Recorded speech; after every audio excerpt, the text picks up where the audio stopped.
8월 29일 월요일 빛을 바람. 한 교회에서 5주 기도 특강을 하겠다고 약속한 목사가 있었습니다. 그런데 그는 걱정이 태산 같았습니다. 수강생들이 내 강의를 좋아할까? 나 같은 강사를 좋아할까? 목사는 불안한 나머지 강의 계획이나 발표, 배포용 자료 등 지나칠 정도로 공을 들였습니다. 그러면서도 정작 특강 일주일을 앞두고도 주변에 적극적으로 홍보하지 않았습니다. 그러나 기도 중에 그 강의가 하나님을 빛나게 하는 하나의 섬김이라는 것을 깨달았습니다. 성령께서 강의를 사용해 사람들을 하나님 아버지께로 향하게 할 것이기에 공개 강연에 대한 불안감을 없앨 수 있었습니다. 산상수훈에서 예수님은 제자들에게 이렇게 가르치셨습니다. 너희는 세상의 빛이라. 산 위에 있는 동네가 숨겨지지 못할 것이요. 사람이 등불을 켜서 말 아래에 두지 아니하고 등경 위에 두나니 이러므로 집안 모든 사람에게 비추느니라. 목사는 그 말씀을 읽고 마침내 소셜미디어에 특강 광고를 올렸습니다. 거의 즉각적으로 사람들이 감사와 기대를 표현하면서 등록하기 시작했습니다. 그들의 반응을 보면서 그는 이같이 너희 이 사람 앞에 비치게 하여 그들로 너희 착한 행실을 보고 하늘에 계신 너희 아버지께 영광을 돌리게 하라는 예수님의 가르침을 다시 묵상해 보았습니다. 그리고 그 가르침을 마음에 담아 기쁨으로 강의를 할 수 있었습니다. 말씀. 이같이 너희 빛이 사람 앞에 비치게 하여 그들로 너희 착한 행실을 보고 하늘에 계신 너희 아버지께 영광을 돌리게 하라. 마태복음 5장 16절. 찬송 331장 영광을 받으신 만유의 주여. 기도. 예수님, 하나님께서 제게 주신 빛을 비추도록 능력 주셔서 사람들이 주님을 보고 주님께 영광을 돌리게 하소서. 예수님의 이름으로 기도드립니다. 아멘.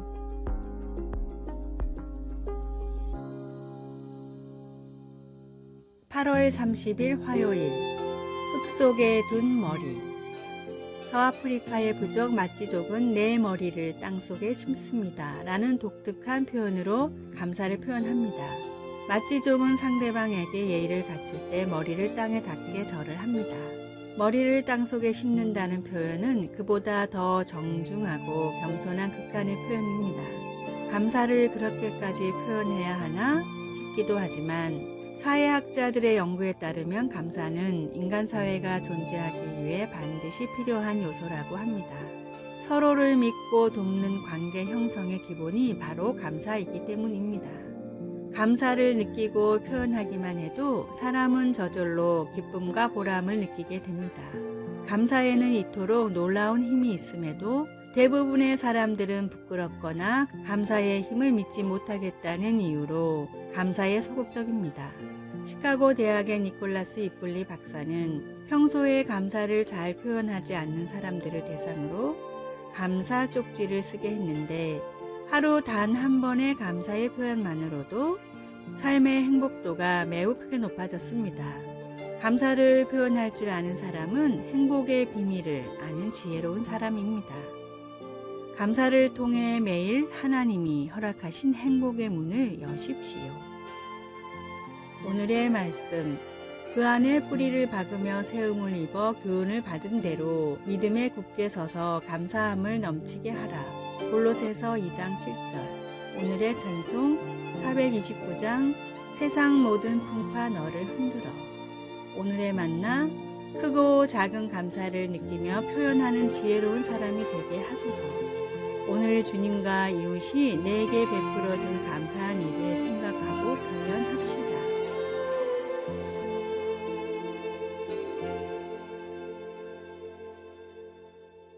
8월 31일 수요일.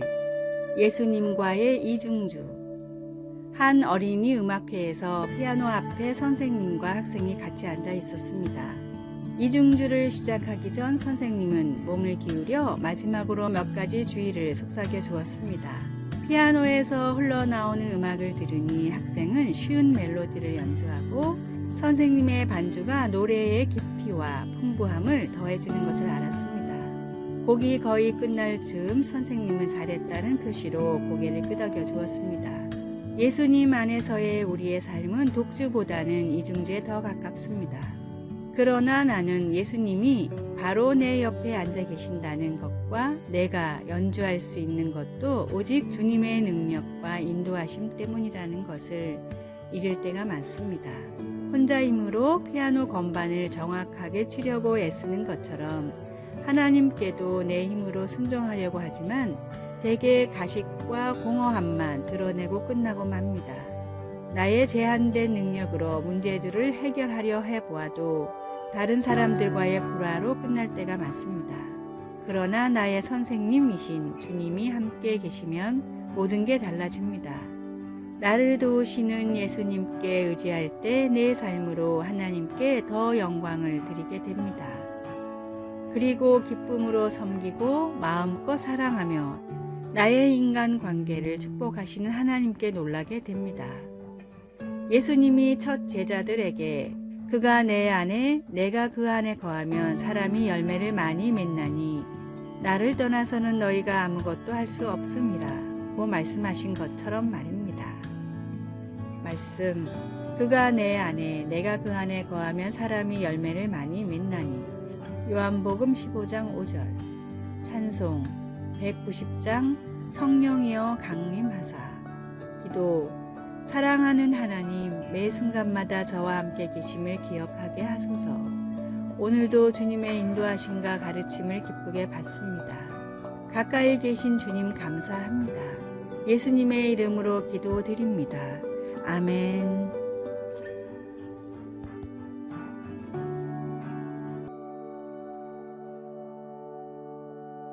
9월 1일 목요일 오렌지를 따는 일. 미국 캘리포니아주 남동쪽의 리버사이드 카운티라는 작은 도시의 중심에는 시청과 큰 공원이 있는데 그 공원에는 도시에서 가장 존경하는 세 사람의 동상이 있습니다. 첫 번째 동상은 흑인들의 인권을 위해 평생을 바쳤던 마틴 루터 킹 목사님의 동상과 나에게는 꿈이 있습니다 라는 글귀가 적혀 있습니다. 두 번째 동상은 인도 독립의 영웅 간디입니다. 간디는 미국인은 아니지만 그의 생애가 영화와 책으로 미국에 많이 알려져 많은 사람들이 간디를 존경합니다. 세 번째 동상은 도산 안창호 선생입니다. 마틴 루터 킹과 간디와는 달리 안창호 선생이 한 일은 그저 리버사이드 카운티의 오렌지 농장에서 일을 한 것뿐입니다.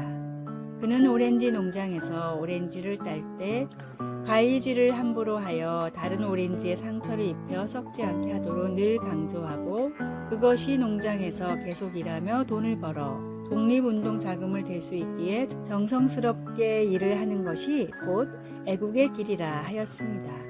처음에는 도산을 이해하지 못했던 한인 교포들이었지만 꾸준히 일을 마다하지 않고 솔선수범하는 도산에게 차츰 마음의 문을 열기 시작했습니다. 안창호 선생이 오고 리버사이드 카운티의 모든 한국인들의 말과 행동이 바뀌었기에 그 지도력을 인정해 지역의 유지인 오렌지 농장의 주인이 적극 추천하여 안창호 선생의 동상을 세우게 되었던 것입니다. 안창호 선생이 희망으로 사람들을 세웠듯이 목수의 아들로 가장 낮은 곳에 임하셨던 예수님도 세상의 소망이 되셨습니다. 귀한 보혈로 나에게 심겨진 예수님의 희망으로 새롭게 변화하고 또 변화하십시오. 오늘의 말씀. 너희는 세상의 소금이니 소금이 만일 그 맛을 잃으면 무엇으로 짜게 하리요. 후에는 아무 쓸데없어 다만 밖에 버려져 사람에게 밟힐 뿐이니라. 마태복음 5장 13절. 오늘의 찬송 546장 주님 약속하신 말씀 위에서. 오늘의 만나 세파에 빠져 흘러가지 않고 말씀 위에 서는 믿음을 가지고 세상을 비추고 희망을 주는 참된 그리스도인이 됩시다.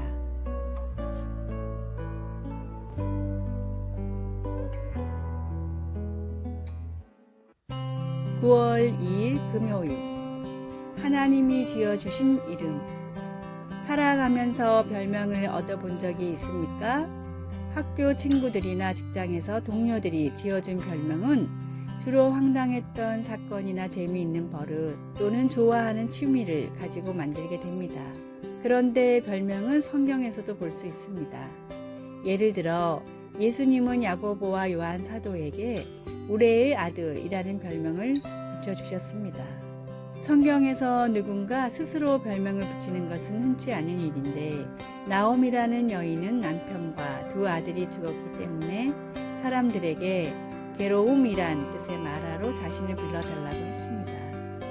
그녀는 하나님께서 자기의 인생을 쓰라리게 하셨다고 느꼈습니다. 그러나 나오미가 자신에게 붙인 새 별명은 오래가지 않았습니다. 가족을 잃은 엄청난 충격이 그녀의 인생의 끝이 아니었기 때문입니다.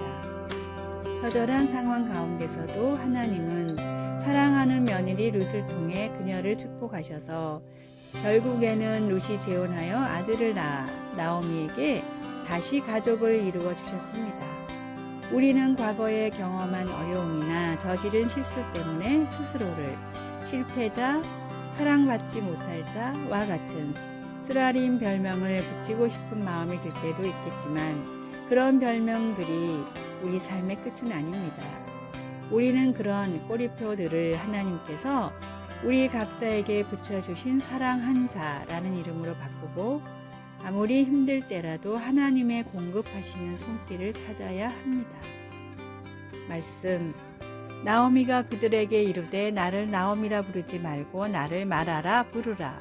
이는 전능자가 나를 심히 괴롭게 하셨음이니. 룻기 1장 20절. 찬송 366장 어두운 내 눈 밝히사. 기도 하나님, 제 삶의 환경이나 경험에 의해 제가 정해지는 것이 아님을 감사합니다. 저를 하나님의 자녀라고 불러주시니 감사합니다. 예수님의 이름으로 기도드립니다. 아멘. 아래의 빨간색 글자 구독을 누르시어 더 많은 전도의 열매를 맺으시기를 기도합니다.